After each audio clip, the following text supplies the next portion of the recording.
Hi guys, good afternoon. তো এখন খেতে বসে পড়লাম, তো তোমাদের কাছে একটু শেয়ার করে খাবো।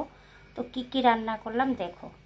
করেছি কচুর তরকারি, কাঠি কচু, আর ডিমের ঝোল করেছি, আর বাঁধাকপির বড়া, পুদিনার চাটনি, মাছ ভাজা, আর ভাত, লেবু নিয়ে নিলাম।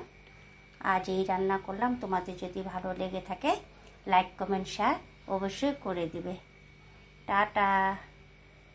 Hi guys, good afternoon. তো এখন খেতে বসে পড়লাম, তো তোমাদের কাছে একটু শেয়ার করে খাবো।